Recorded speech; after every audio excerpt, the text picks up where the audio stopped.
আসসালামু আলাইকুম। বিনিয়োগ ইন বিডি স্টক চ্যানেলে আপনাদের সবাইকে স্বাগতম। আজকে আমি মার্কেটের বিভিন্ন দিক নিয়ে এখানে আলোচনা করার জন্য আসছি। তার আগে জানিয়ে রাখি, যদি কেউ আমার সাথে যোগাযোগ করতে চান তাহলে এই হোয়াটসঅ্যাপ নাম্বারে আমার সাথে যোগাযোগ করতে পারেন। আর আমার একটা পেইড গ্রুপ আছে, সেখানেও চাইলে জয়েন করতে পারেন। এবং একটা কথা মনে রাখবেন, আমরা নর্মালি সবুজ মার্কেটে স্টক কেনার জন্য পাগল হয়ে যাই, কিন্তু যারা বুদ্ধিমান তারা লাল মার্কেটে কিন্তু একেবারে মার্কেট যখন নিচে আসে, এখন কিন্তু মার্কেট অনেক নিচে, এগুলো পজিশনে স্টক কালেক্ট করে এবং আরামসে উপরে গেলে সেল দেয়।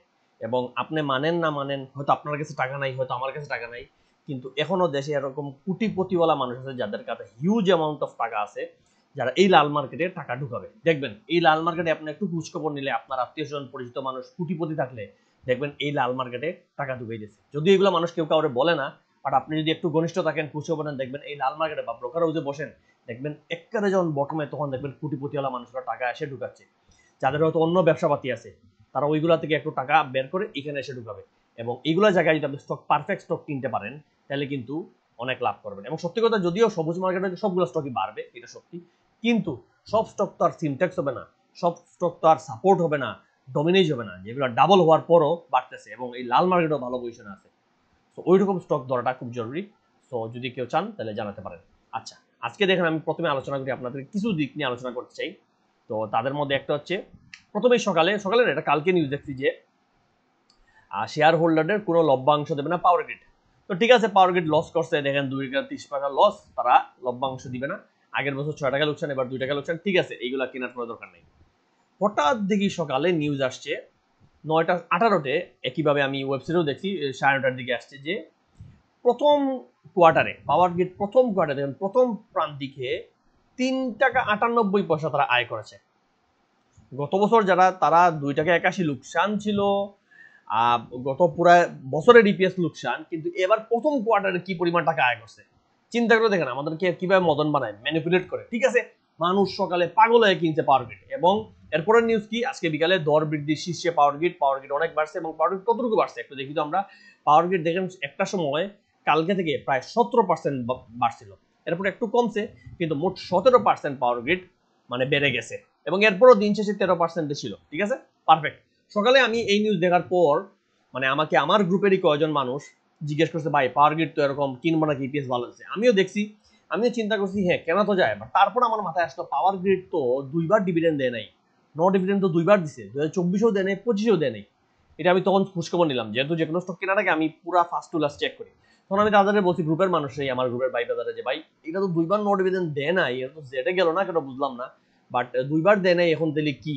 ওনারা কি আমার জোর দিচ্ছেন ভাই কিনি কিনি, আমি শেষে বলছি ভাই আমি শিওর না, কিনিয়েন না, রিস্কি আছে, বাকি আপনাদের ইচ্ছা। যাই হোক, ওনারা কেউই আসলে এরপর আর কিনেন নেই।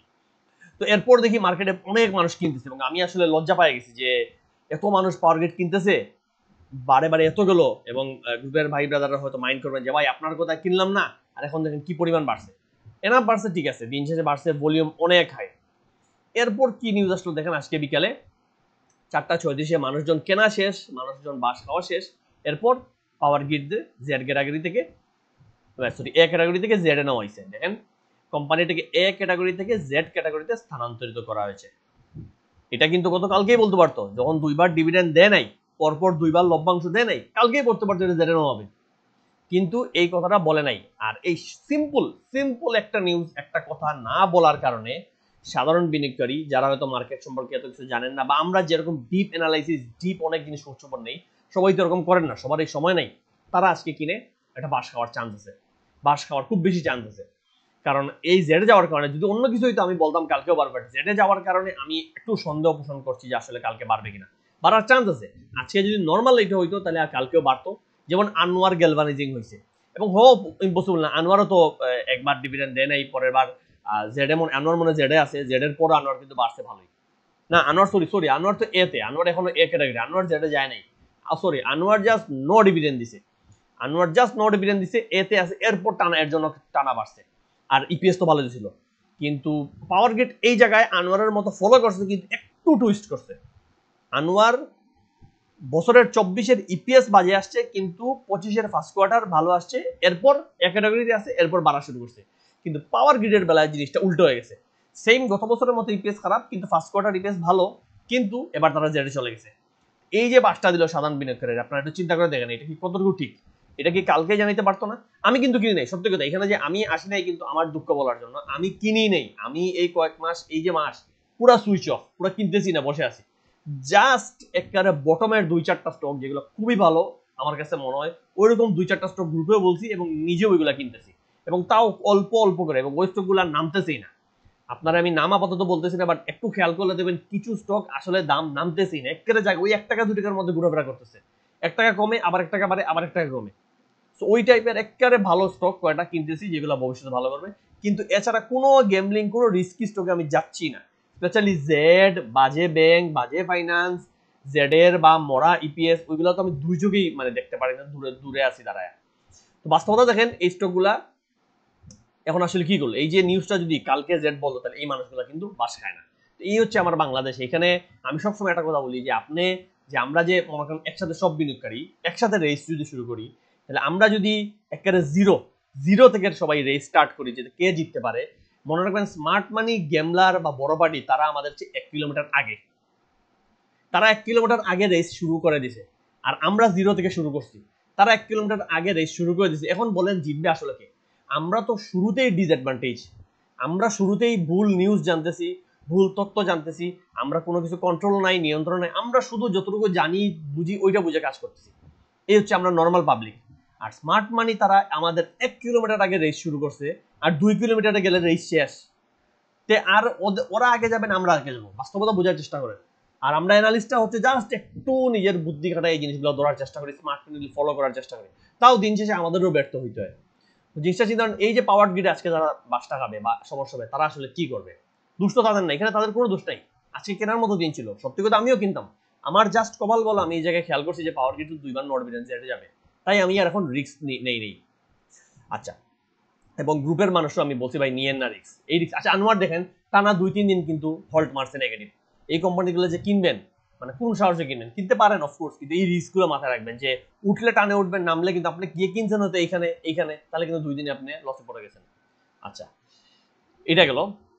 সো এখন আচ্ছা আরেকটা জিনিস আপনারা জানাই, এখন আচ্ছা আপনাদের আমি বলি যে একটু আশার বাণী আপনাদেরকে দেখাই, বা আশা, বা আপনারা অনেকে আছেন না খুব কান্নাকাটি করতেছেন ভাই অনেক লসে বা অনেক দিন হয়ে গেছে মার্কেট নামতেছে, কবে উঠবে কবে উঠবে। এখন আপনাদেরকে সাপোর্ট চাইলে আমি অনেক কিছু বলতে পারি, এখানে সাপোর্ট, এখানে সাপোর্ট, এই সাপোর্ট, সেই সাপোর্ট। সাপোর্টের আসলে অভাব নাই, বুঝছেন? মানে সাপোর্ট আমরা অ্যানালিস্টদের চোখে হাজার হাজার সাপোর্ট আছে। এইখানে একটা সাপোর্ট হইতে পারে 4826, এরপরে এইখানে আছে 4750, এরপরে এইখানে 4600, এরপর সবার লাস্ট সাপোর্ট তো আপনার এখানে কত হয়েছিল 4588। তো আমার মনে হয় না 4600-500 নিচে যাবে। বাট স্টিল এইগুলো নিয়ে সাপোর্ট রেসিস্টেন্স এগুলো নিয়ে আমি আপাতত কথা বলবো না, কারণ যেটাই বলতেছি ভুল হইলে আপনারা রাগ করবেন, মাইন্ড করবেন। আর এত নিচে আসার পরে এখন আর সাপোর্ট নিয়ে কথা বলে লাভ নাই, এখন তো সবাই লসে। তো আপনি আপনাদেরকে জাস্ট একটু সাইকোলজি দেখাই যে আসলে কি করছে। দেখেন যারা মার্কেটের নতুন তাদের জন্য মার্কেটটা অনেক কষ্টের জায়গা, কঠিন জায়গা, বাট যারা মার্কেটের পুরাতন তারা একটু চিন্তা করেন, পুরান জিনিস চিন্তা করেন। আমি আপনাদেরকে একেবারে পুরান কাহিনী দেখাই। এই যে এইখানে এটা হয়েছিল আপনার ফেব্রুয়ারি 2024, ফেব্রুয়ারিতে এই যে ঘটনা ঘটলো, ফেব্রুয়ারিতে 12 ফেব্রুয়ারি থেকে 12 জুন আমাদের মার্কেট 1374 পয়েন্ট মাইনাস গেছে।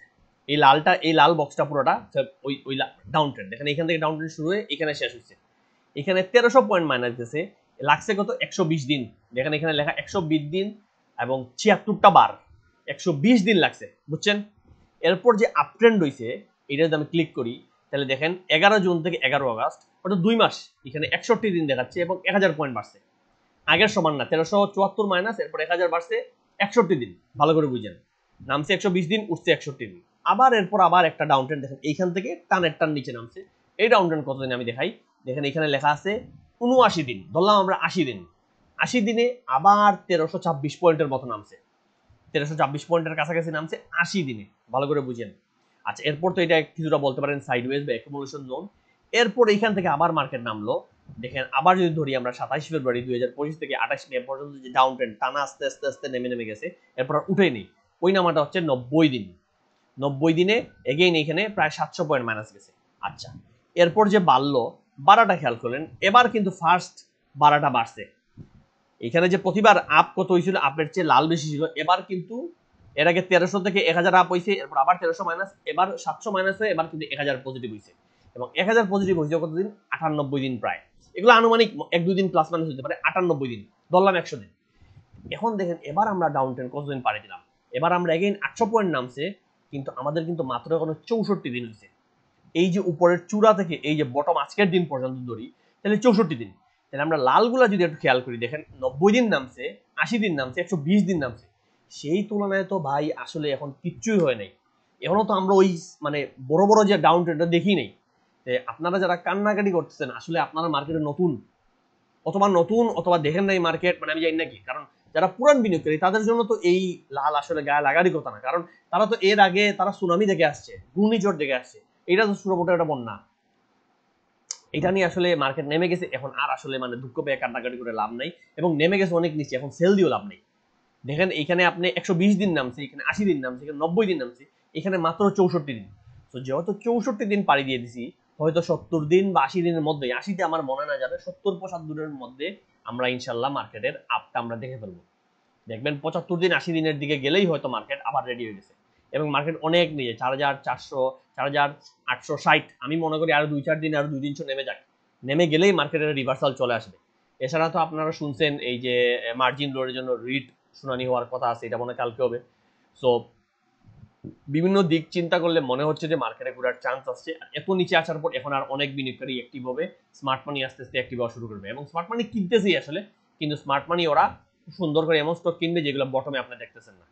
তো মানে যারা দুঃখে আছেন, আসলে মনে করেন একবারে শেষে চলে আসছি, আমি আশা করছি ইনশাল্লাহ একবারে শেষে। এই জায়গায় এসে তরি ডুবায়েন না, এই জায়গায় এসে আপনার হাতের স্টক যেটা অলরেডি অনেক লসে, সেইটা আর সেল দিয়ে বের হয় না, কারণ ওইটা সেল দিলে ওই যে লসটা হয়েছে, আপনার হয়তো 40% লস করছেন, ওই লসটা আপনি কেমনে তুলবেন? 40% কি তোলা যাবে?